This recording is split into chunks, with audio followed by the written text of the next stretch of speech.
चलिए अब करते हैं क्वेश्चन नंबर 6। तो इस वीडियो में क्वेश्चन नंबर 6 को शुरू कर रहे हैं। क्वेश्चन नंबर 6 में क्या है कि एक 1.5 मीटर लंबा एक लड़का है। साथ साथ हम ड्रॉ करते रहेंगे फिगर को। देखिए यहाँ से एक लड़का है, मान लिया ये लड़का है और ये है 1.5 meter. From 30 meter tall building. इनको एक बिल्डिंग है, ये बिल्डिंग मान ली हमने, ये 30 मीटर लंबी है।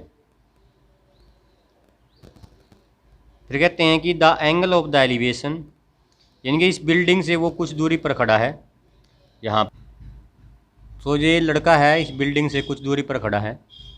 कहते उसकी आँख, अब इस लड़के की आँख तो यहाँ होगी, इसका जो पैर है यहाँ होंगे, तो इसकी आँख का और इस टॉप का, जो बिल्डिंग का टॉप है, उसका एलिवेशन एंगल दिया है।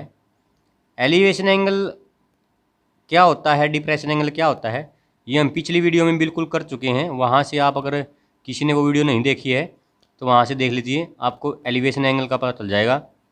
The angle of the elevation from his eyes, उसकी आँखों का, the top of the building, building के टॉप से 30 डिग्री का एंगल है। 30 डिग्री से वो 60 डिग्री हो जाता है, यानी कि 30 से 60 हो जाता है। एज द वॉक, जब वो चलता है, टुवार्ड दी बिल्डिंग, बिल्डिंग की तरफ। अब जो लड़का था, ठीक है, ये ग्राउंड हो गया हमारा। जो ये लड़का चल रहा है अब यहाँ से, पहले यहाँ स्टैंडिंग यहाँ पर खड़ा हो, अब चलते चलते वो यहाँ पर आ गया। अब जो इसका एंगल था 30 डिग्री टॉप से, अब जो इसकी आँख है यहाँ पर होगी, उसका जो एंगल होगा वो कितने डिग्री का होगा, अब 60 डिग्री का हो गया। ये बोला गया क्वेश्चन के अंदर। उसके बाद कहता है find the distance he walk toward the building, वह यहाँ से लेकर यहाँ तक कितनी दूर चल कर गया है, ये डिस्टेंस निकालनी है हमें। ठीक है, तो इसको मान लेते हैं। अब इसको ए मान लिया, इसको बी मान लिया, इसको सी मान लेते हैं, डी और ई मान लेते हैं इसको। अब देखिए करना क्या, हमें ये डिस्टेंस चाहिए, डी ई चाहिए हमें। तो ये डी ई जो कब निकलती है, किसी ट्रायंगल के अंदर आती हो। अब ये जो डी ई है, ये ए डी ई ट्रायंगल के अंदर आती है, लेकिन इसके अंदर जो ये है, इसके अंदर राइट एंगल ट्रायंगल नहीं बन रही, तो हम उसी में निकालते हैं जिसमें हम राइट एंगल ट्रायंगल हो। तो अब करना क्या पड़ेगा हमें, देखिए डी ई जो है हमें जो निकालनी है, अगर हम पूरी निकाल लें, डी से लेकर बी तक निकाल दें, और उसमें से अगर मैं बी ई पीछे वाली ये इस साइड को अगर मैं माइनस कर दूं, पूरी निकालने के बाद ये माइनस होगी, तो हमारे पास डी और ई बच जाएगी। तो हम इसमें यही मेथड लगाएंगे। तो हमें क्या निकालना पड़ेगा, पहले डी ई निकालने के लिए हमें पूरी निकालनी पड़ेगी, यानी कि बी और डी निकालनी पड़ेगी, फिर बी ई निकालनी पड़ेगी। तो हम क्या करते हैं, इन साइडों को लिख लेते हैं, जो भी हमारे पास साइड होगी। देखिए लड़का यहाँ से लेकर यहाँ कितना था, 1.5, तो जो ये डिस्टेंस होगी बी से लेकर सी तक, वो भी 1.5 होगी। लेकिन ये पूरी बिल्डिंग कितनी है, यहाँ से लेकर ए से लेकर सी तक जो बिल्डिंग है वो 30 मीटर की बिल्डिंग है। अब 30 में से हम अगर इस लड़के की हाइट को माइनस कर दें, तो ऊपर की ये बच जाएगी हमारे पास। 30 में से 1.5, तो ये बचेगा 28.5 मीटर, ये हमारे पास बच जाएगा।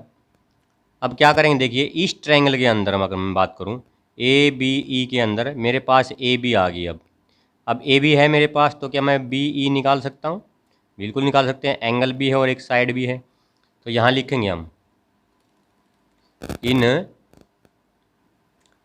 यहाँ से सॉल्यूशन शुरू करते हैं। इन ट्रायंगल किसमें, ए बी और ई के अंदर, ए बी ई के अंदर। तो इसमें क्या करते हैं, ठीक है, ट्रायंगल ए बी, यहाँ लिख सकते हैं हम right angle, in right angle triangle A B ई।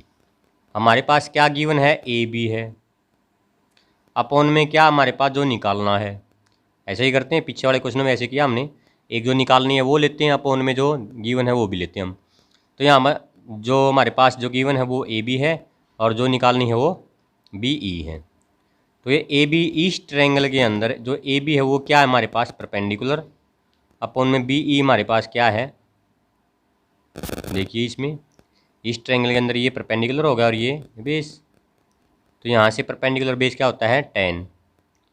अब जो थीटा हमारा वो कितना है 60 डिग्री, और जो ए बी है उसकी वैल्यू को पुट कर लेते हैं, हमने ए बी की वैल्यू को पुट कर लिया, बी ई साथ में रहेगा, इक्वल टू 10 60 की वैल्यू पुट कर लेते हैं, यहाँ पर कितनी होती है √3। अब क्रॉस मल्टीप्लाई कर देंगे, यहाँ लिखेंगे √3 बी ई, और इसके अपन में अगर 1 करें तो क्रॉस मल्टीप्लाई कर दिया हमने। अब यहाँ से मैं बी ई निकालूँ तो कैसे निकलेगा 28.5 अपॉन में रूट हो जाएगा। हम रूट को अपॉन में रखते नहीं हैं तो क्या करते हैं रैशनलाइज कर दिया हमने, तो ये क्या आ गया हमारे पास, ऊपर तो ये रहेगा इसकी मल्टीप्लाई, नीचे से क्या रूट उसके रूट कैंसिल हो जाएगा, 3 बचेगा, इससे काट दिया तो कितना आता है ये 9.5, तो हमारे पास जो आया है वो 9.5 √3। ये हमारे पास क्या आ गया, ये हमारे पास बी ई आ गई। अब निकालना क्या था, अब ये निकालनी है, कैसे निकालेंगे, पूरी में से हम ये माइनस कर देंगे तो हमें पूरी निकालनी पड़ेगी, ये वाली जो बी और डी है वो भी निकाल लेंगे हम। उसको कैसे निकालेंगे, उसको भी ऐसे ही निकालेंगे इस ट्रायंगल के अंदर से। देखिए अब तो अब जो ट्रायंगल लूँगा मैं, ट्रायंगल किसमें, राइट एंगल ट्रायंगल। अब देखिए पूरी निकलेगी तो बड़ी ट्रायंगल लेनी पड़ेगी हमें, बी ए बी और डी, ए बी और डी लेनी पड़ेगी। अब इसमें वही फिर जो ए बी है हमारा वो अपॉन में जो पूरा यानी कि जो बी और डी है इक्वल टू क्या होता है ये, अब ये परपेंडिकुलर और ये क्या होगा बेस, फिर यही 10 बनता है ये, और 10 कितना डिग्री, अब की बार जो एंगल है वो कितना है बड़ी में 30 डिग्री का है। तो यहाँ करेंगे क्या करेंगे, ए बी की वैल्यू फिर है हमारे पास, तो ए बी की वैल्यू पुट कर देंगे, बी डी हमारे पास है नहीं तो बी डी को ही निकाल लेते हैं। 1030 कितना है, 1030 का जो वैल्यू होती है वो 1/√3 होती है, क्रॉस मल्टीप्लाई कर देंगे यहाँ से, तो यहाँ से जो बी और डी आएगा वो आएगा 28.5 √3। अब क्या करना हमें, तो हमें डी ई चाहिए था तो यहाँ से हम डी ई निकाल देंगे। अब तो डी ई कैसे निकलेगा, डी ई निकलेगा कि जो पूरी थी हमारे पास, पूरी का मतलब बी और डी था, उसमें से ये पीछे वाली यानी कि बी ई को माइनस कर देते हैं यहाँ से हम, तो जो बी डी आया है हमारे पास वो ये रहा हमारा, तो यहाँ इसको लिख लेंगे ऐसे माइनस, और जो बी ई है हमारा वो हमने निकाल लिया था यहाँ से, ये रहा 9.5 √3। अब इसमें से माइनस करेंगे हम तो कितना बचेगा, ये बचेगा 28 में से हम 28.5 था, 28.5 में से हमको 9.5 को माइनस कर देंगे, तो यहाँ से 28.5 माइनस 9.5 √3 करेंगे तो क्या होगा, यहाँ से 19 √3 हमारा आंसर आ जाएगा। लेते हैं क्वेश्चन नंबर 7। क्वेश्चन नंबर 7 में क्या है, from A point on the ground, कि ग्राउंड का एक पॉइंट है, चलिए यहाँ पर एक ग्राउंड का पॉइंट मान लेते हैं हम। The angle of the elevation, elevation angle दिया है, of the bottom and the top of a transmission tower, जो फिक्स है at the top of a 20 meter high building पर। इनका एक बिल्डिंग है हमारे पास, चलिए ये बिल्डिंग मान ली हमने, ठीक है, ये हमारे पास बिल्डिंग है और इस बिल्डिंग के ऊपर एक टावर लगा हुआ है ऐसे, यहाँ पर एक टावर है बिल्डिंग के ऊपर, ठीक है, ये बिल्डिंग है हमारी नीचे वाली बिल्डिंग, और इस बिल्डिंग के बिल्कुल यहाँ से लेकर यहाँ तक ये टावर है, और ये ग्राउंड का कोई पॉइंट है, उस ग्राउंड के पॉइंट से बिल्डिंग के टॉप कह लीजिए या फिर जो टावर है उसका बॉटम कह लीजिए, ये वाला पॉइंट, तो इसके टावर के बॉटम से जो ये एंगल दिया है, एलिवेशन एंगल, इस पॉइंट से जो ये एंगल है, ये एलिवेशन एंगल है, ये कितने डिग्री का है? ये 45 डिग्री का है।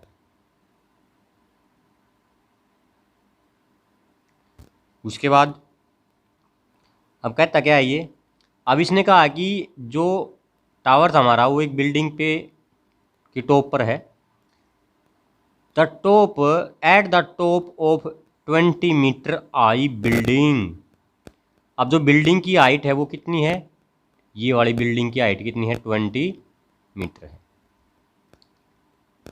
उसके बाद क्या है, देखिए एक बार फिर पढ़ लेते हैं इसको, कि ग्राउंड का पॉइंट है, एंगल ऑफ द एलिवेशन दिया है बॉटम से, ये रहा 45 का, and the top of the transmission tower, जो टॉप था उसका एंगल भी दिया है। इसका एंगल कितना है? देखिए 45 था और टॉप का कितना है? 60। तो इस लाइन के और इस लाइन के बीच में जो ये एंगल बनेगा वो 60 डिग्री का होगा हमारा। तो इसमें दो ट्रायंगल होगी हमारे पास, नीचे वाली एक बड़े वाली ट्रायंगल।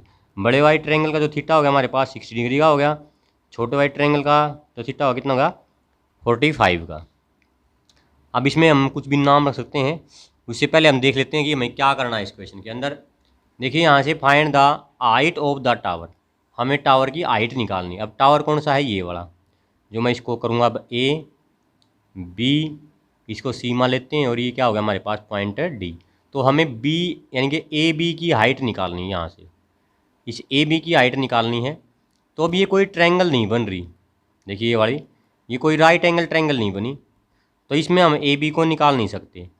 जैसे पीछे वाले क्वेश्चन में कैसे ऐसे निकालेंगे, सबसे पहले हम पूरी को निकालेंगे, यानी कि ए सी को निकालेंगे, फिर उसमें से बी और सी को माइनस कर देंगे, वही प्रोसेसिंग रहेगी हमारी। तो दोनों ट्रायंगल का हम यूज़ करेंगे इसमें। तो सबसे पहले छोटी ट्रायंगल ले लेते हैं हम, बी सी और डी, इनको लेकर चलते हैं पहले छोटी ट्रायंगल को।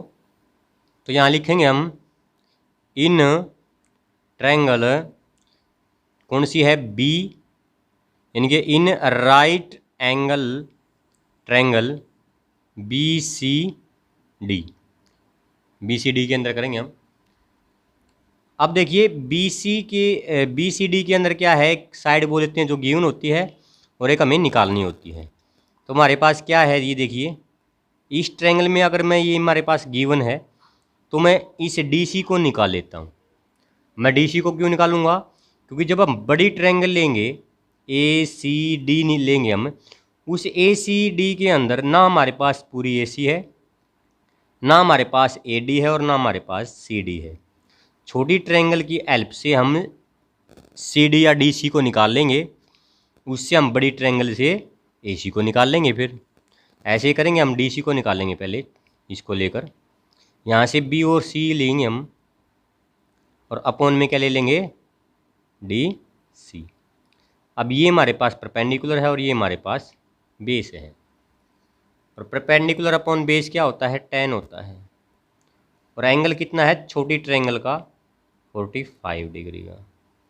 जो बी सी हमारी उसकी वैल्यू है 20 upon D C equal to tan 45, table के अंदर 1 होता है। यहाँ से अगर 1 अपॉन भी कर दें और क्रॉस मल्टीप्लाई करेंगे तो यहाँ से डी सी की वैल्यू निकल आई 20, यानी कि जो डी सी है हमारी वो 20 है।